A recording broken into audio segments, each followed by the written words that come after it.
এই দেশে বিদেশিরা, আপনি ধরেন এটা হচ্ছে একটা ব্যবসার জায়গা। তো 18 কোটি জনগোষ্ঠী, আপনি যদি শুধু পাট ক্ষেত, আপনি যদি শুধু মানে ওই যে পাট শাকও খায়, তাও এটাতে বিক্রি হবে। তাকে একটা কিছু বাঁচতে হবে, তো খাইতে হবে, তো তার তো খাইতে হবে পেটে। সুতরাং এটা অত্যন্ত ফলদায়ক এবং এখানে ব্যবসা করা খুব ইজি। এখানে যে কোনো কিছুর ব্যবসা হবে, যে কোনো কিছুর। মানুষের তো আপনি দেখেছেন এই যে কিডনি, এটা সেটা অনেক কিছু হচ্ছে। আপনি মানুষের বীজটার ব্যবসাও হবে।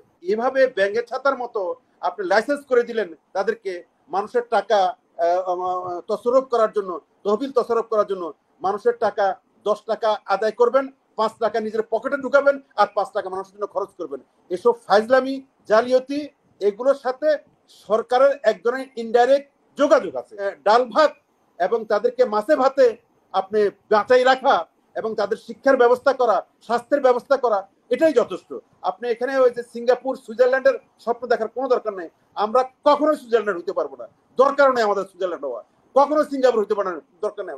18 কোটি জনগোষ্ঠী, 18 কোটি জনগোষ্ঠীর শিক্ষা লাগবে, স্বাস্থ্য লাগবে, তাদেরকে পেট ভরে খাইতে হবে। রাজনীতিবিদরা কি করবে? রাজনীতিটা পাইলে নিজে একটা এনজিও করে বসবে এবং সেটার এরকম একটা ব্যবস্থা করে, এটা একটা আখের গুছানোর একটা ব্যবস্থা হয়তো অনেকে করে, চিন্তা ভাবনা আছে। দেখেন, আমি আমি আমি একটা উদাহরণ দিই আপনাকে। বাংলাদেশে ফকিরদের, ভিক্ষুকদের একটা সমিতি আছে। একটা না, কয়েকটা সমিতি এরকম আছে, এই ঢাকা শহরে আছে। এবং যিনি সমিতির ভিক্ষুক সমিতির যিনি প্রধান, ওনার ঢাকায় 4-5টা বাড়ি আছে। সে কি ভিক্ষুক? মানে কি অদ্ভুত একটা দেশে আমরা বাস করি, অদ্ভুত দেশে বাস করি। মানে শ্রমিকের জন্য যে কাজ করে, সে আর শ্রমিক না, সে কোটি কোটি টাকার মালিক, সে লিডার, শ্রমিক লিডার। ভিক্ষুকের যিনি লিডার, উনি ভিক্ষুক নয়, উনি উনি গাড়িতে চড়ে ভিক্ষা করে, উনি ঘোড়ায় চড়িয়ে মর্দ ভিক্ষা করে। তার মানেটা কি? তার মানেটা হচ্ছে যে এই বিষয়গুলো খুবই পপুলার এবং খুবই ফলদায়ক এবং লাভজনক। লাভজনক এই জায়গাতে খুব সেন্সিটিভ। তো আপনি গরিব নিয়ে কাজ করা খুব সেন্সিটিভ। এখানে তাড়াতাড়ি পয়সা বানানো যায়। এক শ্রেণীর লোক যারা মতলববাজ, আমি তো মনে করি অধিকাংশই, আমি ছাত্র ভাই আপনার, আমি আমি তো গণ করা বাদ দিয়ে সবাইকে বলি নাই, অধিকাংশই আপনার কমিটমেন্ট থাকতে হবে। তো আপনি এনজিও করবেন, আপনার কোনো আপনার জীবনের জল ত্যাগ আর মল ত্যাগ করা ছাড়া কোনো ত্যাগ নাই। সেই লোক এনজিও করে কি করে? সরকার কে দেখবে এটা? আপনার দীর্ঘদিনের ত্যাগ করার মানসিকতা, মানুষকে খেদমত করার, সেবা করার মানসিকতা এবং সেবা করার প্রমাণ, আমার কাছে প্রমাণ তো থাকতে হবে। সেই প্রমাণ ছাড়াই আপনি আপনি তো কথা, আপনি তো বুঝতে পারতেছি যে আপনি কি করতে যাচ্ছেন। এই গেল। তারপরে আপনি দেখবেন বাংলাদেশে অসংখ্য ম্যান পাওয়ার লাইসেন্স আছে। আপনি হাসিনা আপা, আপনাকে আমি বলতেছি অসংখ্য। এখন মনে হয় সম্ভবত মানে 2200-2300 হয়ে গেছে ম্যান পাওয়ার লাইসেন্স। বাংলাদেশ একটা 56,000 বর্গ কিলোমিটারের দেশ। এখানে মিডল ইস্টের লোক পাঠায় এবং ইউরোপে, আমেরিকার বিভিন্ন দেশে লোক পাঠাতে হয়। এত কি লাইসেন্স লাগে? এত লাইসেন্স লাগে না। এতগুলো লাইসেন্স কেন দিচ্ছে জানেন? এতগুলো লাইসেন্স দিলে বিভিন্ন বিবেচনায়, রাজনৈতিক বিবেচনায়, দলীয় বিবেচনায় এবং রুটি রুজির বিবেচনায়। মানে বেকার থাকি লাভ কি, একটা করি, কিছু একটা করি খাক। এখন কে ম্যান পাওয়ার এক্সপোর্ট করতে পারবে, কারা করতে পারবে, তার যোগ্যতা আছে কিনা, সে তার ট্র্যাক রেকর্ড কি, তার উদ্দেশ্য কি, এর কোনো বিবেচনা নাই, লাইসেন্স দিয়ে পড়ছে। ঠিক তেমনি আপনি এনজিও লাইসেন্স দিয়ে পড়তেছেন ব্যাংকের ছাতার মতো। স্যার বলছেন যে মাসুক, ব্যাংকের ছাতার মতো অসংখ্য দেশি বিদেশি লাইসেন্স দিচ্ছেন। এরা এই লাইসেন্স পাইয়ে শুরু করে দেয়, দেশের থেকে টাকা অর্জন ইয়ে করে। আর মানুষ, মানুষ কি, এই দেশ তো 18 কোটি জনগোষ্ঠীর দেশ। এই দেশে বিদেশিরা, আপনি ধরেন এটা হচ্ছে একটা ব্যবসার জায়গা। তো 18 কোটি জনগোষ্ঠী, আপনি যদি শুধু পাট ক্ষেত, আপনি যদি শুধু মানে ওই যে পাট শাকও খায়, তাও এটাতে বিক্রি হবে। তাকে একটা কিছু বাঁচতে হবে, তো খাইতে হবে, তো তার তো খাইতে হবে পেটে। সুতরাং এটা অত্যন্ত ফলদায়ক এবং এখানে ব্যবসা করা খুব ইজি। এখানে যে কোনো কিছুর ব্যবসা হবে, যে কোনো কিছুর। মানুষের তো আপনি দেখেছেন এই যে কিডনি, এটা সেটা অনেক কিছু হচ্ছে। আপনি মানুষের বীজটার ব্যবসাও হবে এখানে, মানুষের বীজটা বেচা কিনি হবে, হইতে পারে, হট কার কখন কি দরকার হইতে পারে। তো এই দেশটা সেই এগুলোর সুযোগ নেয় এক শ্রেণীর লোক। তো আমি চূড়ান্ত বিচারে যে কথাটা বলতে চাইবো সেটা হচ্ছে, আমাদের সমাজ কল্যাণ মন্ত্রণালয়ের নামে একটা মন্ত্রণালয় আছে, সেখানে সরকারের একচেকার থেকে টাকা খরচ হয়, সেখানে প্রচুর কর্মচারী কর্মকর্তা আছে, তারা এইগুলো দেখভাল করে। এখন বাংলাদেশে প্রতিদিন কতজন লোক মারা যায়, এটা একটা পরিসংখ্যান বের হইতে পারে। বাংলাদেশে কতজন ভবঘুরে আছে, আমাদের ভবঘুরে আশ্রম আছে, এই ভবঘুরে আশ্রমটাকে কেন মানে মানে স্ট্রেংথেন করা যাচ্ছে না, কেন কার্যকর করা যাচ্ছে না? সেটা কার্যকর করলে আপনি আপনার কাছ থেকে এই লোকগুলো কি কাজ করে, এই লোকগুলোকে প্রথমত কাজ করে কি গরিবি হটায়, মানে আপনার মানে কি বলে এটাকে কি যেন বলে এটাকে দারিদ্র বিমোচন। তো দারিদ্র বিমোচন, তারপরে আর কি করে আপনার বেওয়ারিশ লাশ দাফন করে, আর চ্যারিটি, মূল কথা চ্যারিটি কাজ।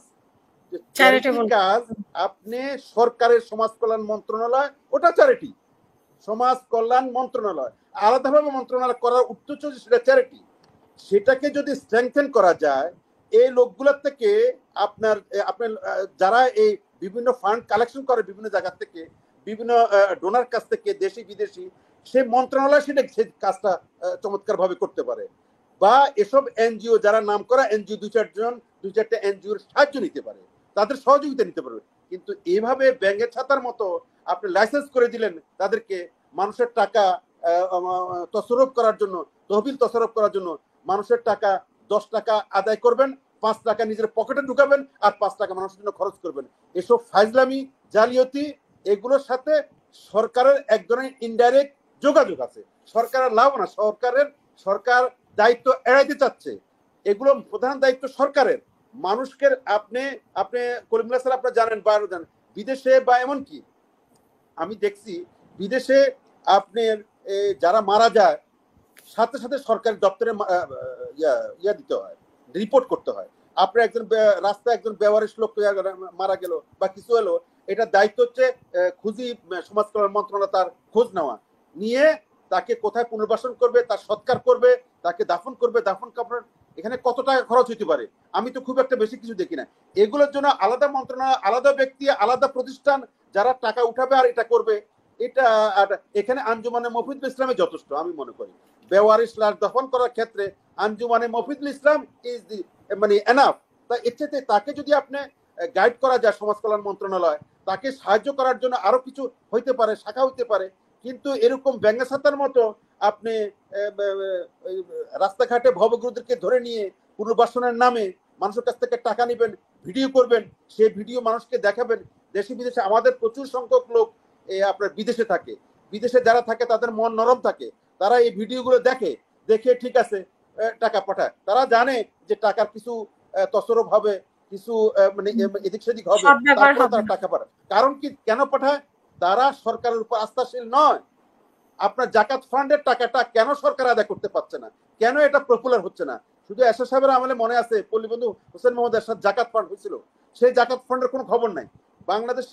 বাংলাদেশে জাকাত দেওয়ার মতো প্রচুর লোক আছে, কোটি কোটি লোক আছে। আপনি এই টাকাটা কালেকশন করেন না। এই টাকাটা যদি কালেকশন করা যায় বাংলাদেশে এই কোন মন্ত্রণালয়ের মাধ্যমে, তাহলে ওই টাকা দিয়ে এই জাতীয় সমস্ত চ্যারিটি কাজ করা সম্ভব। এটা আমি চ্যালেঞ্জ দিয়ে বলছি, চ্যালেঞ্জ। শুধু জাকাতের টাকা দিয়ে আপনি এই জাতীয় সমস্ত, এমনকি গরিবি হটাও থেকে শুরু করে আপনার এই যে ভবগুরদের আপনার পুনর্বাসন করা, আপনার এই যে বেওয়ারিশ লাশ দাফন করা, এই জাতীয় যত চ্যারিটি কাজ আছে এই সবগুলো সম্ভব যদি আপনি জাকাত ফান্ডকে পুনরুজ্জীবিত করেন, রিভাইভ করেন, এবং জাকাত ফান্ডকে সত্যিকার অর্থে, এখন জাকাত ফান্ড বললে বলা হবে যে এটা একটা ইসলামিক কর্মকাণ্ড, এটা একটা মানে ধর্মান্ধ, নানা ধরনের কথা বলে এক ধরনের ইয়ে করবে। কিন্তু এই জাকাত ফান্ড এটাই তো সত্যিকারের মানে ইসলামের যে আসল মানে বার্তা, সেই বার্তা এর মধ্যে দিয়ে, জাকাত ফান্ডের মধ্যে দিয়ে আমরা এই কাজগুলো করতে পারি, করা সম্ভব। সমাজ কল্যাণ মন্ত্রণালয় এদের সবার অথরিটি হয়ে, সমাজ কল্যাণ মন্ত্রণালয় এদের সবার অথরিটি হয়ে, মুরব্বী হয়ে এবং তাদের গার্ডিয়ান হয়ে এদেরকে যদি পরিচালনা করে, তাহলে আজকে এই সাধারণ মানুষের এই টাকার এরকম হরিলুট হয় না। আজকে যেমন সরকারিভাবে হরিলুট হচ্ছে, আর সাধারণ মানুষের টাকাও এরকম হরিলুট হচ্ছে। কিছু সংখ্যক লোকের পেটে যাচ্ছে, এবং কিছু সংখ্যক লোক মোটা তাজা হচ্ছে, এবং অফিস আদালত হচ্ছে, টাওয়ার হচ্ছে, গাড়ি বাড়ি হচ্ছে, এবং সেখান থেকে ছিটে মোটা যে ট্রিকল ডাউন হয়, ট্রিকল ডাউন ইকোনমি, কেউ ওখান থেকে ছিটে মোটা কিছু মানুষের জন্য, গরিবের জন্য, অসহায় মানুষের জন্য খরচ করে, আর বাকিগুলো তারা নিকেটে প্রকাশস্থ করে। এমনকি মাইক্রো ক্রেডিটের জনক, ওনার নাম বিক্রি করে আজকে অসংখ্য মাইক্রো ক্রেডিট বাংলাদেশে চালু হয়ে গেছে। এরা কি করে? এটা এটা একটা শোষণ, এটা শোষণের হাতিয়ার, এটা গরিবকে শোষণ করার একটা হাতিয়ার চালু হয়ে গেছে বাংলাদেশে। বিশেষ করে গ্রামে গঞ্জে গরিব লোকেরা তারা যদি ওই যে দাদন দেয় না, দাদন এটা এক ধরনের দাদন না, এগুলো অত্যন্ত আমাদের দেশে এগুলো খুবই পপুলার এবং খুবই জনপ্রিয় এবং খুবই লাভজনক ব্যবসা, এগুলো লাভজনক একটা ব্যবসা। এবং এগুলোর জন্য আমাদের যে রাষ্ট্রীয় নজরদারি দরকার, সেই নজরদারি নাই এবং এটা না হওয়ার সম্ভাবনাই সবচেয়ে বেশি। কারণ এটার সাথে সরকার যে দায় এড়ানোর একটা মানসিকতা, যে না আমি এগুলো প্রাইভেট স্যার বলছিলেন যে প্রাইভেটাইজেশনের একটা ডিমেরিট তো আছে। আপনি সবকিছু প্রাইভেট করে দিবেন, তাহলে আর সরকারের থাকার দরকার কি? সরকার বলা হয় সরকার একটা ওয়েলফেয়ার স্টেট। আপনার আমাদের মতো একটা গরিব দেশে, এই দেশে আপনার হাই রাইজ বিল্ডিং তো দরকার নাই। আপনি এই দেশে সিঙ্গাপুর বানানোর তো দরকার নাই। এই দেশে 18 কোটি মানুষকে, না আমি শেষ করে দিচ্ছি, এই দেশের 18 কোটি মানুষকে ভাতে মানে ডাল ভাত এবং তাদেরকে মাছে ভাতে আপনি বাঁচাই রাখা এবং তাদের শিক্ষার ব্যবস্থা করা, স্বাস্থ্যের ব্যবস্থা করা, এটাই যথেষ্ট। আপনি এখানে ওই যে সিঙ্গাপুর সুইজারল্যান্ডের স্বপ্ন দেখার কোনো দরকার নেই। আমরা কখনোই সুইজারল্যান্ড হইতে পারবো না, দরকার নেই আমাদের সুইজারল্যান্ড হওয়া, কখনো সিঙ্গাপুর হইতে পারে না, দরকার নেই। 18 কোটির জনগোষ্ঠীর শিক্ষা লাগবে, স্বাস্থ্য লাগবে, তাদেরকে পেট ভরে খাইতে হবে। আপনি কি করতেছেন? আপনি কিছু লোকের ব্যবস্থা করতেছেন আর বাকি লোকগুলোকে মানবতার জীবনযাপনের দিকে ঠেলে দিচ্ছেন। তার ওই মেজরিটি জনগোষ্ঠীকে আপনি বিপদে ফেলে দিয়ে, তাদের রিজিককে নষ্ট করে দিয়ে আপনি কতিপয়কে কিছু লোকরে আপনি ধনী বানাচ্ছেন এবং তাদেরকে সুযোগ দিচ্ছেন। এই হলো সরকারের পলিসি। সরকারের এই পলিসি পরিবর্তন আনতে হবে এবং সেটার জন্য এক ধরনের একটা আন্দোলন লাগবে, মুভমেন্ট লাগবে। ধন্যবাদ।